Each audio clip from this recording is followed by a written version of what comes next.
Welcome to post market analysis. ನಿನ್ನೆ June 5 ಅಂದ್ರೆ ವಿಶ್ವ ಪರಿಸರ ದಿನಾಚರಣೆ, ಅಂದ್ರೆ ಗ್ರೀನ್ ಡೇ. ಆಕ್ಚುಲಿ ನಿನ್ನೆ ಪ್ರಪಂಚಕ್ಕೆಲ್ಲ ಗ್ರೀನ್ ಡೇ, ಬಟ್ ಮಾರ್ಕೆಟಿಗೆ ಗೊತ್ತಿಲ್ಲ. ಮೇ ಬಿ ಅದು ಇವತ್ತು ಪೋಸ್ಟ್ಪೋನ್ ಮಾಡ್ಕೊಂಡು ಆಚರಿಸ್ಕೊಂಡು ಅನ್ಸಿದೆ. ಇವತ್ತು ಅದಕ್ಕೆ ಗ್ರೀನ್ ಡೇ ಆಗಿದೆ. ಅಂದ್ರೆ ನೀವು ಯಾವುದೇ ಸ್ಟಾಕ್ಸ್ ನೋಡಿದ್ರೆ ಎಲ್ಲ ಗ್ರೀನ್ ಗ್ರೀನ್ ಗ್ರೀನ್. ಇವತ್ತು ಆಕ್ಚುಲಿ ಮಾರ್ಕೆಟ್ಗೆ ಗ್ರೀನ್ ಡೇ ಅಂತೇಳಿ June 6 ಇದು ಹೊಸದಾಗಿ ಗ್ರೀನ್ ಡೇ ಅಂತೇಳಿ ಸೆಲೆಬ್ರೇಟ್ ಮಾಡ್ಬೇಕಾಗುತ್ತೆ.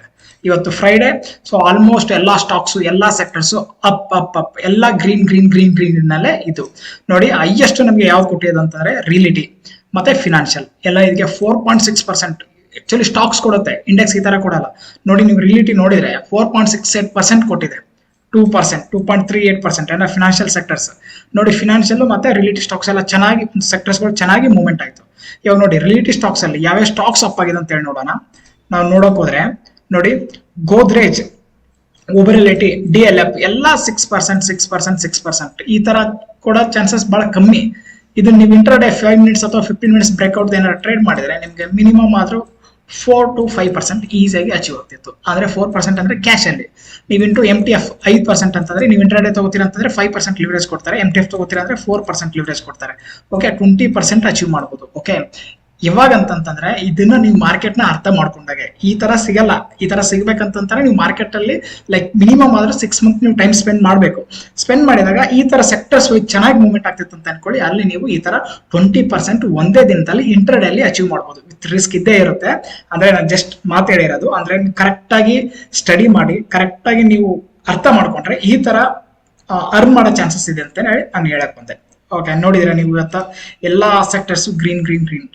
ಒಂದು ಸೆಕ್ಟರ್ಸ್ ಮಾತ್ರ ನೆಗೆಟಿವ್ ಅಲ್ಲಿ ಇರೋದು, ಮೇ ಬಿ ಅದು ಮೀಡಿಯಾ ಅಂತ ಅನ್ಕೋತೀನಿ. ನೋಡಿ ಮೀಡಿಯಾ ಸೆಕ್ಟರ್ಸ್ ಮಾತ್ರ ಅದು ನೆಗೆಟಿವ್ ಅಲ್ಲಿ ಕ್ಲೋಸ್ ಆಗಿದೆ. ಮಿಕ್ಕಿದೆಲ್ಲ ಗ್ರೀನ್ ಗ್ರೀನ್ ಗ್ರೀನ್. ನಿನ್ನೆ ಆಕ್ಚುಲಿ ಗ್ರೀನ್ ಡೇ, ಇವತ್ತು ಮಾರ್ಕೆಟಿಗೆ ಗೊತ್ತಾಗಿರೋದು ಗ್ರೀನ್ ಡೇ ಅಂತೇಳಿ ಮಿಸ್ ಆಗಿ ಇವತ್ತು ಆಚರಿಸ್ಕೊಂಡಿದೆ. ನಾವು ಸ್ಟಾಕ್ಸ್ ಬಂತಂದ್ರೆ ಎಲ್ಲಾ ಸ್ಟಾಕ್ಸ್ ನಿಫ್ಟಿ 50 ಅಲ್ಲಿ ಎಲ್ಲ ಗ್ರೀನ್ ಗ್ರೀನ್ ಗ್ರೀನ್ ಗ್ರೀನ್. ಎಲ್ಲೋ ಒಂದು BL, HDFC life, some stocks ಮಾತ್ರ ನೆಗೆಟಿವ್. ಅದು ಏನಂತಂದ್ರೆ ನಾಟ್ ಲೆಸ್ ದನ್ 1%, ಎಲ್ಲ ಅಂದ್ರೆ not like then more than 1%, ಎಲ್ಲ ಲೆಸ್ ದೆನ್ 1% ಇದೆ ನೋಡಿ. ಎಲ್ಲ 0.85%, 0.7%, ಮಿಕ್ಕಿದೆಲ್ಲ ಗ್ರೀನ್ ಅಲ್ಲೇ ಇದೆ.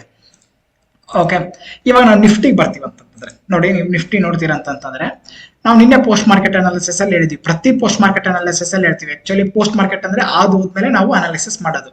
ಓಕೆ, ಆದ್ಮೇಲೆ ಎಲ್ಲರೂ ಅನಾಲಿಸಿಸ್ ಮಾಡ್ತಾರೆ. ಬಟ್ ನೆಕ್ಸ್ಟ್ ಏನಂತೇಳಿ ಅದನ್ನು ನಾವು ಲಾಸ್ಟ್ ಹೊತ್ತಿಗೆ ಡಿಸ್ಕಷನ್ ಮಾಡ್ತೀವಿ. ಓಕೆನಾ?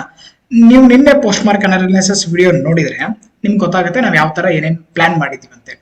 ನೋಡಿ ಈ ತರ ನಾವು ಸಪೋರ್ಟ್ ಅಂಡ್ ರೆಸಿಸ್ಟೆನ್ಸ್ ಡ್ರಾ ಮಾಡ್ಕೊಂತೀವಿ. ನೀವು ನೋಡ್ಕೊಂಡು ಬನ್ನಿ ಪೋಸ್ಟ್ ಮಾರ್ಕೆಟ್ ಅನಾಲಿಸಿಸ್ ನೋಡಿಲ್ಲ ಅಂತಂದ್ರೆ.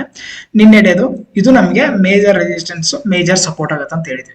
ಮಾರ್ಕೆಟ್ ಇವತ್ತು ಈ ಪಾಯಿಂಟ್ ಅಲ್ಲಿ ಓಪನ್ ಆಯ್ತು. ಎಕ್ಸಾಕ್ಟ್ ಆಗಿ ಸಪೋರ್ಟ್ ಇಂದಾನೆ ಮಾರ್ಕೆಟ್ ಮೇಲೆ ಹೋಯ್ತು, ಮತ್ತೆ ಇಲ್ಲಿಂದಾನೆ ಈ ತರ.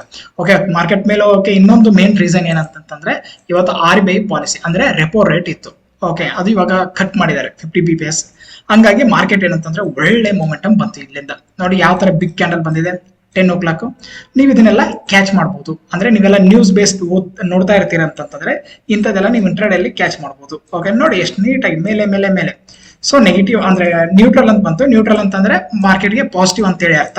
ರೆಪೋ ರೇಟ್ ಕಟ್ ಮಾಡಿದ್ರಿಂದ ನೋಡಿ ಇಲ್ಲಿ ನಿಮ್ಗೆ ಅಂದ್ರೆ ಅದು ರೆಪೋ ರೇಟ್ ಗೊತ್ತಿಲ್ಲ, RBI ಪಾಲಿಸಿ ಅಂದ್ರೆ ಗೊತ್ತಿಲ್ಲ, ಏನು ಗೊತ್ತಿಲ್ಲ ಅಂತಂದ್ರೆ ಏನು ಟೆನ್ಷನ್ ತಗೋಬೇಡಿ. ಅಂದ್ರೆ ಟೆಕ್ನಿಕಲ್ ಏನ್ ಹೇಳುತ್ತೆ ಅದನ್ನ ನೀವು ಫಾಲೋ ಮಾಡಿ ನೀಟಾಗಿ. ಓಕೆ, ಇವಾಗ ನೋಡಿ ಡೇ ಸ್ಟಾರ್ಟ್ ಇಲ್ಲ ಆಯ್ತು. ನಾನು ಇನ್ನೂ ನಿಮ್ಗೆ ಜೂಮ್ ಮಾಡಿ ತೋರಿಸ್ತೀನಿ ನೋಡಿ. ಇವಾಗ ನಿಮ್ಗೆ ಏನದು ಗೊತ್ತಿಲ್ಲ ಅಂತ ಅನ್ಕೊಳ್ಳಿ, ನ್ಯೂಸೇ ಗೊತ್ತಿಲ್ಲ, ಇವತ್ತು ಏನ್ ಆಗ್ತಿದೆ ಅಂತಾನೆ ಗೊತ್ತಿಲ್ಲ ಅಂತ ಅನ್ಕೊಳ್ಳಿ, ಬಿಟ್ಬಿಡಿ. ಇವಾಗ ನೋಡಿ ಮಾರ್ಕೆಟ್ ಇವತ್ತು ಇಲ್ಲಿ ಓಪನ್ ಆಯ್ತು, ಗ್ಯಾಪ್ ಡೌನ್ ಅಲ್ಲಿ, ಸ್ಲೈಟ್ಲಿ ಗ್ಯಾಪ್ ಡೌನ್ ಅಲ್ಲಿ ಓಪನ್ ಆಯ್ತು.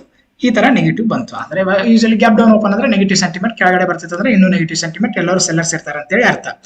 ಈ ಸೆಲ್ಲರ್ಸ್ ಸಡನ್ ಆಗಿ ಈ ತರ ಬೈಯರ್ಸ್ ಬಂದ್ರು ಅಂತ ಅನ್ಕೊಳ್ಳಿ, ಸಮಥಿಂಗ್ ಏನೋ ಹ್ಯಾಪನ್ ಆಗಿದೆ ಅಂತೇಳಿ, ಏನೋ ನಡೆದಿದೆ ಅಂತೇಳಿ ಒಳಗಡೆ. ಓಕೆ, ಈ ತರ ಬಿಗ್ ಕ್ಯಾಂಡಲ್ ಬಂತು, ನೀವು ಟ್ರೇಡ್ ಮಾಡಕ್ಕಾಗಲ್ಲ. ಯಾಕಂತಂದ್ರೆ ಬಿಗ್ ಕ್ಯಾಂಡಲ್ ಇರುತ್ತೆ, ರಿಸ್ಕ್ ಬಿಗ್ ಆಗಿರುತ್ತೆ. ಓಕೆ, ಆಮೇಲೆ ನೋಡಿ ಪ್ರೈಸ್ ಆಕ್ಷನ್ಸ್ ಪ್ರಕಾರ ಇಲ್ಲಿ ಯಾವ ಕ್ಯಾಂಡಲ್ ಬಂತು, ಹ್ಯಾಮರ್ ಕ್ಯಾಂಡಲ್ 6 ಗೊತ್ತಿಲ್ಲ ಅಂತ ಅನ್ಕೊಳ್ಳಿ. ಈ ಐ ಬ್ರೇಕ್ ಆದಾಗ ಯಾವ ತರ ಐ ಬ್ರೇಕ್ ಆಯ್ತು, ಸ್ಟ್ರಾಂಗ್ ಕ್ಯಾಂಡಲ್ ಆಗಿ ಬ್ರೇಕ್ ಆಯ್ತು. ಅದಾದ್ಮೇಲೆ ನೋಡಿ ಎಲ್ಲಾ ಕ್ಯಾಂಡಲ್ ಸಾಲಿಡ್ ಕ್ಯಾಂಡಲ್, ಯಾವ್ದು ಒಂದೇ ಒಂದು ನೆಗೆಟಿವ್ ಬಂದಿದೆ ನೋಡಿ, ಯಾವ್ದು ನೆಗೆಟಿವ್ ಇಲ್ಲ. ಈ ನೆಗೆಟಿವ್ ಬಂದ್ರೆ ಅದು ಇನ್ಸೈಡ್ ಅಲ್ಲಿ ಆ ಲೋನೇ ಬ್ರೇಕ್ ಮಾಡಿಲ್ಲ ನೋಡಿ. ನೀವು ಇದು ನೆಗೆಟಿವ್ ಕ್ಯಾಂಡಲ್ ಅನ್ಬೋದು, ಬಟ್ ನೆಗೆಟಿವ್ ಕ್ಯಾಂಡಲ್ ಅಂತಂದ್ರೆ ಈ ತರ ಇರಬೇಕು. ಈ ಪ್ರೀವಿಯಸ್ ಲೋನ ಬ್ರೇಕ್ ಮಾಡ್ತಲ್ಲ ಅದು ನೆಗೆಟಿವ್ ಕ್ಯಾಂಡಲ್ ನೋಡಿ. ಈ ಕ್ಯಾಂಡಲ್ ಆದ್ಮೇಲೆ ಈ ಕ್ಯಾಂಡಲ್ ಪ್ರೀವಿಯಸ್ ಲೋ ಬ್ರೇಕ್ ಮಾಡ್ತಲ್ಲ ಅದು ನೆಗೆಟಿವ್ ಕ್ಯಾಂಡಲ್ ನೋಡಿ. ಇನ್ಸೈಡ್ ಕ್ಯಾಂಡಲ್ ನೀಟಾಗಿ ಟ್ರೇಡ್ ಮತ್ತೆ ಮೇಲೆ ಹೋಯ್ತು. ಅದಾದ್ಮೇಲೆ ಇಲ್ಲಿ ಪ್ರಾಫಿಟ್ ಬುಕ್ ಆಯ್ತು ಯೂಶಲಿ. ಮತ್ತೆ ನಿಫ್ಟಿ ಇದು ಸ್ಟಾಕ್ಸ್ ಆದ್ರೆ ಹಿಂಗೆ ಹೋಗ್ತಿತ್ತು ಮೇಲೆ, ಇದು ನಿಫ್ಟಿ ಇರೋ ಸಲಾಗಿ ಎಲ್ಲ ಸೆಕ್ಟರ್ ಸ್ವಲ್ಪ ಸ್ಟೇಬಲ್ ಆಗುತ್ತಲ್ಲ. ಆಮೇಲೆ ಈ ತರ ನಿಮ್ಗೆ ಸೈಡ್ ವೇಸ್ ಆಯ್ತು. ಓಕೆ, ವೆರಿ ಬ್ಯೂಟಿಫುಲ್ ಮಾರ್ಕೆಟ್ ಇತ್ತು ಇವತ್ತು. ಓಕೆ, ನೀವು ಈ ತರ ಅನಾಲಿಸಿಸ್ ಮಾಡ್ಬೇಕಾಗುತ್ತೆ. ಅಂದ್ರೆ ಲೈವ್ ಮಾರ್ಕೆಟ್ ಅಲ್ಲಿ ನೋಡ್ಕೊಂಡು ಸ್ಟ್ರಾಂಗ್ ಕ್ಯಾಂಡಲ್ ಏನಾದ್ರು ಬಂದ್ರೆ ಈ ತರ ನೀವು ಮಾಡಬಹುದು. ನೋಡಿ ಇದೇನು ಗೊತ್ತಾಗಿಲ್ಲ ಅಂತ ಅನ್ಕೊಳ್ಳಿ, ವೆರಿ ಸಿಂಪಲ್. ನಮ್ಮ ರೈನ್ಬೋ ಸ್ಟ್ರಾಟಜಿನ ಹಾಕಿ ನೀಟಾಗಿ ನೋಡ್ಕೊಳ್ಳಿ. ನೋಡಿ ನಮ್ಗೆ ಆರ್ ಬಿ ಐ ಪಾಲಿಸಿ ಗೊತ್ತಿಲ್ಲ, ಏನು ಗೊತ್ತಿಲ್ಲ, ನಮ್ಗೆ ಗೊತ್ತಿರೋದು ಬರೀ ರೈನ್ಬೋ ಸ್ಟ್ರಾಟಜಿ ಅಂತ ಅಷ್ಟೇ ಅನ್ಕೊಳ್ಳಿ. ನೋಡಿ ಇಲ್ಲಿ ನಿಮ್ಗೆ ಸೆಲ್ ಸಿಂಬಲ್ ಕೊಡ್ತು, ಸೆಲ್ ಮಾಡ್ತೀರಾ ಪ್ರಾಫಿಟ್ ಮಾಡ್ತೀರಾ, ಬೈ ಕೊಡ್ತು ಬೈ ಮಾಡ್ತೀರಾ ಪ್ರಾಫಿಟ್ ಮಾಡ್ತೀರಾ, ಸೆಲ್ ಕೊಡ್ತು ಮತ್ತೆ ಪ್ರಾಫಿಟ್ ಮಾಡ್ತೀರಾ, ಅಷ್ಟೇ. ಬರೀ ರೈನ್ಬೋ ಸ್ಟ್ರಾಟಜಿನ ಒಂದೇ ಇಂಪ್ಲಿಮೆಂಟ್ ಮಾಡಿದ್ರೆ ಸಾಕು, ಬೇರೆ ಏನು ನೋಡೋದು ಅವಶ್ಯಕತೆ ಇಲ್ಲ. ಸೆಲ್ಲಿಂಗ್ ಮಾಡಿದ್ರೆ ಇದ್ರಲ್ಲಿ ಸಿಕ್ಕಾಪಟ್ಟೆ ದುಡ್ಡು ಮಾಡ್ಬೋದು. ಓಕೆ, ಕನ್ಸಿಸ್ಟೆನ್ಸಿ ಆಗಿ ನೋಡಿ. ರೈನ್ಬೋ ಅಂತಂದ್ರೆ ನೀವು ನಾಳೆ ಬಂದು ರೈನ್ಬೋ ಆಗ್ತೀರಾ ಅಂತಂದ್ರೆ ಆ ತರ ಅಲ್ಲ. ಅಂದ್ರೆ ನೀವು ಒಂದ್ಸತಿ ರೈನ್ಬೋ ಸ್ಟ್ರಾಟಜಿ ಹಾಕಿದ್ರೆ ಅಂದ್ರೆ ಅಟ್ಲೀಸ್ಟ್ 3 months ಆದ್ರೂ ಮಾಡ್ಬೇಕಾದ್ರೆ ರಿಸಲ್ಟ್ ಗೊತ್ತಾಗಬೇಕಾದ್ರೆ. ಓಕೆ, ಎಷ್ಟು ಸಿಂಪಲ್ ಆಗಿದೆ ನೋಡಿ. ನೆಕ್ಸ್ಟ್ ನಮ್ಮ ರೈನ್ಬೋ ಜೊತೆ ಸಪೋರ್ಟ್ ಅಂಡ್ ರೆಸಿಸ್ಟೆನ್ಸ್ ಆಗ್ತೀವಿ ಅಂತಂದ್ರೆ ಎಷ್ಟು ಬ್ಯೂಟಿಫುಲ್ ಆಗಿ ವರ್ಕ್ ಆಗಿದೆ ಇವತ್ತು, ಬ್ಯೂಟಿಫುಲ್ ಆಗಿ. ಎಲ್ಲ ಅದೇ ತರ, ಯಾಕಂದ್ರೆ ಇದೆಲ್ಲ ಮಾರ್ಕೆಟ್ ಲೈಕ್ ಸ್ಟ್ರಕ್ಚರ್ಡ್ ವೇ. ನೋಡಿ support and resistance, resistance break ಆಯ್ತು ಮತ್ತೊಂದು ರೆಸಿಸ್ಟೆನ್ಸ್, ರೆಸಿಸ್ಟೆನ್ಸ್ ಬ್ರೇಕ್ ಆಯ್ತು ಮತ್ತೊಂದು ರೆಸಿಸ್ಟೆನ್ಸ್. ಓಕೆ, ಲಾಸ್ಟ್ ಯಾವುದು R4 ಇರುತ್ತೆ. R4 ತನಕ ಹೋಗೋ ತನಕ ಅಂದ್ರೆ ಅಷ್ಟು ಇಂಡೆಕ್ಸ್ಗೆ ಸ್ಟ್ರೆಂತ್ ಇರಲ್ಲ. ಇಲ್ಲಿಂದ ಇಲ್ಲಿ ಹೋಗ್ಬಿಟ್ಟಿರ್ತೈತಲ್ಲ, ಜಸ್ಟ್ ಇಲ್ಲಿ ಪ್ರಾಫಿಟ್ ಬುಕ್ ಆಗಬೇಕು, ಇಲ್ಲಿಂದ ರಿವರ್ಸಲ್ ಆಗಬೇಕು. ನೋಡಿ ಇಲ್ಲಿಂದ ನೀವು ಟ್ರೇಡ್ ಮಾಡಿದ್ರೆ ಸಾಕು. ಸಿಂಪಲ್ ಆಗಿ ಇವತ್ತು ಈ ತರ ನೀವು ಪ್ಲಾನ್ ಮಾಡ್ಕೋಬಹುದಾಗಿತ್ತು ಟ್ರೇಡ್, ರೈನ್ಬೋ ಸ್ಟ್ರಾಟಜಿ ಮತ್ತೆ ಈಸಿ ಸಪೋರ್ಟ್ ಅಂಡ್ ರೆಸಿಸ್ಟೆನ್ಸ್ ಇಂದ. ಓಕೆನಾ? ನಿಮ್ಗೆ ಏನಾದ್ರು ಗೊತ್ತಾಗಿಲ್ಲ ಅಂದ್ರೆ ನೀವು ಕಾಲ್ ಮಾಡಿ ಕೇಳ್ಬೋದು, ಯಾವ ತರ ಟ್ರೇಡ್ ಮಾಡೋದು ಏನು. ನಿಮ್ಗೆ ಗೊತ್ತಾಗಿಲ್ಲ ಅಂದ್ರೆ ನಮ್ಮ ಇನ್ಸ್ಟಿಟ್ಯೂಟ್ ಭೇಟಿ ನೀಡಬಹುದು, ಕೋರ್ಸ್ನ ಎನ್ರೋಲ್ ಮಾಡ್ಕೋಬಹುದು. ಇದೆಲ್ಲ ಟೆಕ್ನಿಕಲ್ ಅನಾಲಿಸಿಸ್ ನಿಮಗೆ ನಾವು ಹೇಳ್ಕೊಡ್ತೀವಿ. ನಾಳೆ ಮಾರ್ಕೆಟ್ ಏನಾಗ್ಬೋದು ಅಂತೇಳಿ. ಓಕೆ, ಸೇಮ್ ಲೆವೆಲ್ಸ್ ಇರುತ್ತೆ, ಲೆವೆಲ್ಸ್ ಅಲ್ಲಿ ಏನು ಚೇಂಜ್ ಆಗಲ್ಲ. ಇದು ನಮಗೆ ಬಿಗ್ ರೆಸಿಸ್ಟೆನ್ಸ್. ಮತ್ತೆ ಇವತ್ತು 25,000 ಅಲ್ಲೇ ಕ್ಲೋಸ್ ಆಗಿದೆ. ಓಕೆ, 25,000 ಅಂತಂದ್ರೆ ಒಂಥರ ಸೈಕಾಲಜಿಕಲ್ ನಂಬರ್. ನೋಡಿ ಇದು ನಾನು ಸಪೋರ್ಟ್ ಅಂಡ್ ರೆಸಿಸ್ಟೆನ್ಸ್ ಹೇಳಿದಿರೋದು ಮೋರ್ ದೆನ್ 20 days. 20 days ಇಂದ ಒಂದೇ ರೇಂಜ್ ಅಲ್ಲಿ ಇದೆ. ಅಂದ್ರೆ ನಾವು ಪಾಯಿಂಟ್ಸ್ ಅಲ್ಲಿ ಹೇಳ್ಬೇಕಂತಂದ್ರೆ ನೋಡಿ ಎಷ್ಟು ಪಾಯಿಂಟ್ಸ್ ಇದೆ. ಒಂದು 600 ಪಾಯಿಂಟ್ಸ್ ಈ ಬಾಟಮ್ ಇಂದ ಇಲ್ಲಿ ನೋಡ್ತೀರಂತಂದ್ರೆ 600 ಪಾಯಿಂಟ್ಸ್ ಅಲ್ಲಿ ಇದೆ ಮಾರ್ಕೆಟ್ ಒಂದೇ ರೇಂಜ್ ಅಲ್ಲಿ. ಇದು ಏನಾರ ಮೇಲೆ ಬ್ರೇಕ್ಔಟ್ ಆದ್ರೆ ಮತ್ತೆ 600 ಪಾಯಿಂಟ್ಸ್ ಅಪ್ ಆಗೋ ಚಾನ್ಸಸ್ ಇರುತ್ತೆ. ಇಲ್ಲಿಂದ ಅಕಸ್ಮಾತ್ ಕೆಳಗಡೆ ಬಂದ್ರೆ ಮಾಡಿ ಟ್ರೇಡ್, ಇಲ್ಲಿ ತನಕ ನಿಮ್ಗೆ ಬರೋ ಚಾನ್ಸಸ್ ಇರುತ್ತೆ. ಓಕೆ, ನಾಳೆ ನಾವೇನ್ ಮಾಡ್ಬೋದು, ಇದು ಓವರ್ ಆಲ್ ಮಾರ್ಕೆಟ್, ಇದು ಅಂದ್ರೆ ವೀಕ್ಲಿ ಅನಾಲಿಸಿಸ್ ಆಯ್ತು. ಇವಾಗ ನಾಳೆ ಇಂಟ್ರಾ ಡೇಲಿ ನಾವೇನ್ ಮಾಡ್ಬೋದು. ಓಕೆ, ನಮ್ಗೆ ಈ ಸಪೋರ್ಟ್ ಲೆವೆಲ್ ಮತ್ತೆ ನಮಗೆ ಮ್ಯಾಟರ್ ಆಗುತ್ತೆ. ಅದನ್ನ ಬಿಟ್ರೆ ಇದರಲ್ಲಿ ಮತ್ತೆ ಸಪೋರ್ಟ್ ಅಂಡ್ ರೆಸಿಸ್ಟೆನ್ಸ್ ಯಾವ್ದು ಸಿಗುತ್ತೆ ಅಂತಂದ್ರೆ ನಿಮ್ಗೆ ಈ ಸ್ಮಾಲ್ ಜೋನ್ ಸಿಗುತ್ತೆ ನೋಡಿ, ಇಲ್ಲಿ ನೀವು ಹಾಕೊಳ್ಳಿ. ಇದು ನಿಮ್ಗೆ ಒಂದು ಸಪೋರ್ಟ್ ತರ ವರ್ಕ್ ಆಗುತ್ತೆ.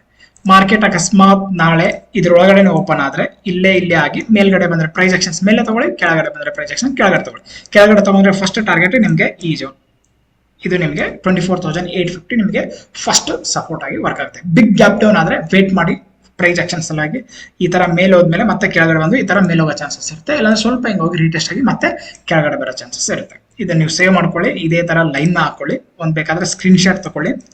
ಓಕೆ, ಈ ತರ ಇದೆ ನೋಡಿ, ಈ ತರ. ಸೊ ಮಾರ್ಕೆಟ್ ಅಲ್ಲಿ ಈಸಿಯಾಗಿ ಮಾಡ್ಬೋದು, ಬಟ್ ಏನಂತಂದ್ರೆ ಪ್ರಾಕ್ಟೀಸ್. ನೀವು ಡೈರೆಕ್ಟ್ ಆಗಿ ಟ್ರೇಡ್ ಮಾಡಕ್ ಹೋಗ್ಬೇಡಿ, ವರ್ಚುವಲ್ ಟ್ರೇಡ್ ಮಾಡಿ. ಅದಾದ್ಮೇಲೆ ನಿಮ್ ಪ್ರಾಫಿಟ್ ಆದ್ಮೇಲೆ ನಿಮ್ ಕಾನ್ಫಿಡೆನ್ಸ್ ಬಂದ್ಮೇಲೆ ರಿಯಲ್ ಟ್ರೇಡಿಂಗ್ ನೀವು ಸ್ಟಾರ್ಟ್ ಮಾಡಿ. ಓಕೆ, ಇದೇ ತರ ಪೋಸ್ಟ್ ಮಾರ್ಕೆಟ್ ಅನಾಲಿಸಿಸ್ ಶೇರ್ ಮಾಡಿ, ಸಬ್ಸ್ಕ್ರೈಬ್ ಮಾಡಿ, ಲೈಕ್ ಮಾಡಿ. ಧನ್ಯವಾದಗಳು.